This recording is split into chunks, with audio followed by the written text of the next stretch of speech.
Hello everyone, welcome to the channel. आज हम पढ़ेंगे transaction management in DBMS. Transaction management basically होता क्या है? ट्रांजैक्शन का मतलब होता है लेन देन की प्रक्रिया। अगर हम नॉर्मल मीनिंग देखें ट्रांजैक्शन का, तो लेन देन की प्रक्रिया को ही हम ट्रांजैक्शन कहते हैं। ट्रांजैक्शन डीबीएमएस में एक ग्रुप ऑफ टास्क है या सेट ऑफ ऑपरेशंस हम बोल सकते हैं, सेट ऑफ वर्क, जो कि कोई कार्य करता है, लेन देन की प्रक्रिया करता है। जैसे हम ज़्यादातर मॉनेटरी ट्रांजैक्शन के बारे में यहाँ पे पढ़ेंगे, मतलब पैसों के लेन देन के बारे में। Transaction access data using read and write operation. Transaction में जो भी ऑपरेशन परफॉर्म होते हैं, जितने भी टास्क परफॉर्म होते हैं, वर्क परफॉर्म होते हैं, वो सारे रीड एंड राइट ऑपरेशंस के द्वारा किए जाते हैं। A single task is the minimum processing unit which cannot be divided further.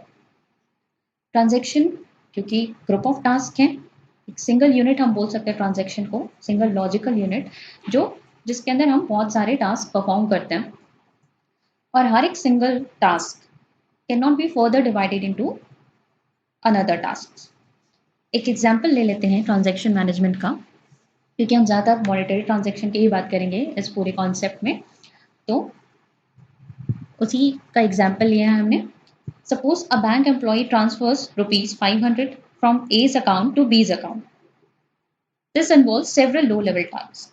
मान लीजिए ट्रांजैक्शन हो रहा है जिसमें एक एम्प्लॉय है जिसका नाम A है और दूसरा एम्प्लॉय है जिसका नाम B है।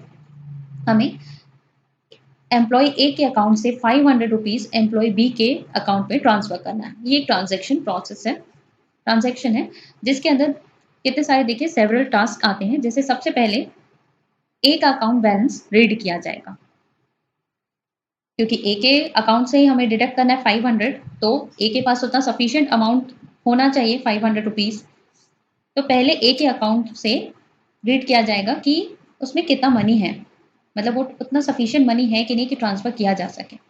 देन सेकेंड स्टेप है deduct the amount of your balance. A के अकाउंट में से 500 रुपीज डिडक्ट किया जाएगा। अब मान लीजिए ए के अकाउंट में 5000 रुपीज थे, अब उसमें से हमने 500 डिडक्ट किया, ए के अकाउंट में कितना बचा? 4500। ये 4500 ये कहीं ना कहीं किसी रजिस्टर में सेव हो जाएगा, टेम्परेरी स्टोरेज में सेव हो जाएगा। अभी तक हमने डेटाबेस में परमानेंटली ये चेंजेस सेव नहीं होंगे। Then write the remaining balance of your account, मतलब क्योंकि अब ए के अकाउंट से 500 डिडक्ट हुआ, उसके पास कितना बचा? 4500। ये अमाउंट कहीं ना कहीं सेव होगा, टेम्परेरी सेव होगा। Read your friends account balance. अब जिसके अकाउंट में ट्रांसफर करना है, जो कि बी का अकाउंट, उसके अकाउंट बैलेंस को रीड किया जाएगा। मान लीजिए कि बी के अकाउंट में 3500 रुपीज है। Now next step is add the amount to his account balance. अब 500 रुपीज बी के अकाउंट में ऐड कर दिया जाएगा। अब बी के पास हो गए 4000 रुपीज। अब जो 4000 है, जो बी के पास जो अमाउंट बचा, अब 500 क्रेडिट होने के बाद उससे भी हम कहीं सेव कर देंगे temporary. Write the new updated balance to his account. अब क्योंकि ट्रांजैक्शन पूरा हो गया, ए के अकाउंट में से 500 डिडक्ट हो गए, बी के अकाउंट में 500 रुपीज क्रेडिट हो गया।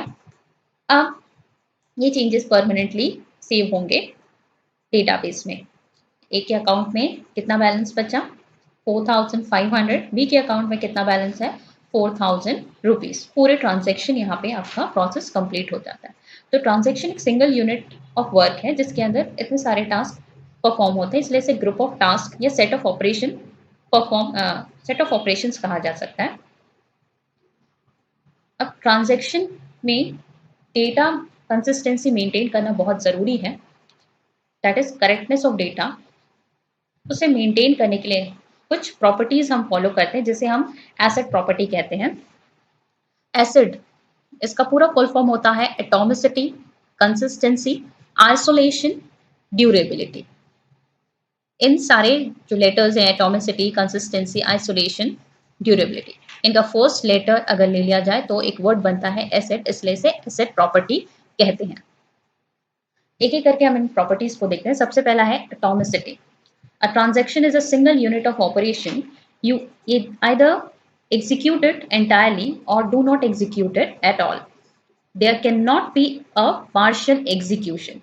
मतलब एटॉमिसिटी प्रॉपर्टी ये कहती है ट्रांजैक्शन या तो फुल्ली होना चाहिए या तो नहीं होना चाहिए, पार्शियल एग्जीक्यूशन नहीं होगा। जैसे कि हमने प्रीवियस एग्जांपल में देखा कि हमने ए के अकाउंट से बी के अकाउंट में पैसे ट्रांसफर किए। अब मान लीजिए आपने ए के अकाउंट में से, कभी होता है ऐसा कि ए के अकाउंट में से डिडक्ट हो गए 500, लेकिन वो 500 बी के अकाउंट तक पहुंचे नहीं, बीच में कोई प्रॉब्लम आ गई, सिस्टम फेल हो गया, सर्वर डाउन हो गया।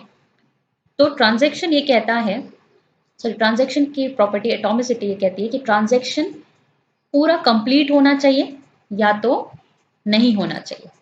जैसे आप अगर किसी को मनी ट्रांसफर कर रहे हैं, आपने गूगल पे से कर रहे हैं मान लीजिए, आपने पूरा अमाउंट भर दिया, अपना कोड डाल दिया, एंड उसके बाद कोई प्रॉब्लम आ जाती है, सिस्टम फेल हो जाता है या बीच में ट्रांजैक्शन रुक जाता है, तब क्या होगा?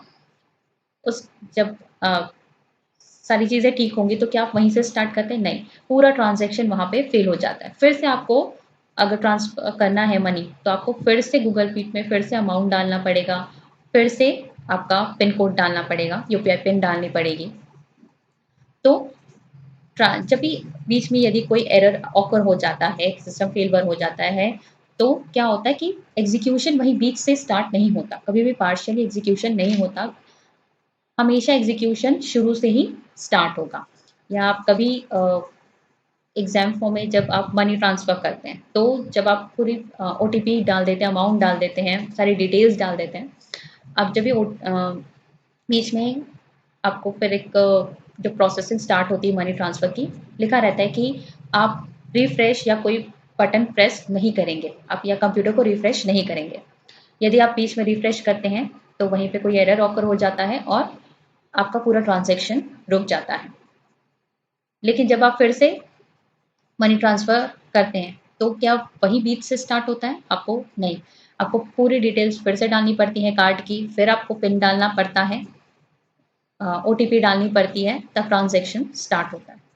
तो एटॉमिसिटी प्रॉपर्टी ये कहती है कि ट्रांजैक्शन या तो पूरा होना चाहिए या तो नहीं। अब मान लीजिए आपके अकाउंट से मनी डिडक्ट हो गई, लेकिन सामने वाले के अकाउंट तक पहुंची नहीं, तब क्या होता है? यहाँ पे पार्शियल एग्जीक्यूशन हुआ, तब क्या होता है? रोल बैक होता है, यानी जो आपके, क्योंकि सामने वाले के अकाउंट तक पहुंचा ही नहीं वो मनी, तो वो मनी वापस से, क्योंकि बीच में सिस्टम फेलवर हो गया या कोई ऐसी स्थिति आ गई, तो वापस से ये ऑपरेशन रोल बैक होता है, आपके अमाउंट में वो, आपके अकाउंट में वो सारा अमाउंट वापस से पहुंच जाता है। देन नेक्स्ट प्रॉपर्टी है कंसिस्टेंसी। कंसिस्टेंसी बहुत इंपॉर्टेंट है ट्रांजैक्शन में। जब भी once the transaction is executed, it should move from one consistent state to another. जब भी ट्रांजैक्शन ऑकर होता है तो वो एक कंसिस्टेंट स्टेट से दूसरे कंसिस्टेंट स्टेट पर जाना चाहिए। मतलब यहाँ पे डेटा की करेक्टनेस की बात होती है। अगर हम प्रीवियस एग्जाम्पल में जाएं तो पहले ए के अकाउंट में 5,000 रुपीज़ था, उसमें से हमने 5,500 डिडक्ट किया और ए के पास बचा 4,500। बी के अकाउंट में था 3,500, हमने उसमें 500 क्रेडिट किया और बी के अकाउंट में बचा 4,000। मतलब यहाँ 500 एक जगह से डेबिट हुआ और दूसरी जगह क्रेडिट हुआ। तो यहाँ पे देखिए डेटा कंसिस्टेंसी मेंटेन हो रही है, मतलब 500 एक जगह से अगर डिडक्ट हो रहा है तो दूसरी जगह 500 पहुंच जा रहा है। ए में से 500 ही डिडक्ट हो रहा है और उससे ज़्यादा कोई अमाउंट डिडक्ट नहीं हो रहा है। 500 डिडक्ट होने के बाद जो अमाउंट बचा वही उसके अकाउंट में उतने सम ऑफ मनी मौजूद है। बी के अकाउंट में से 500 क्रेडिट हुआ, क्रेडिट होने के बाद जो अमाउंट बचा उन बी के अकाउंट में उतना अमाउंट शो करेगा। तो यहाँ पे डेटा करेक्टनेस मेंटेन होना बहुत ज़रूरी है। आइसोलेशन।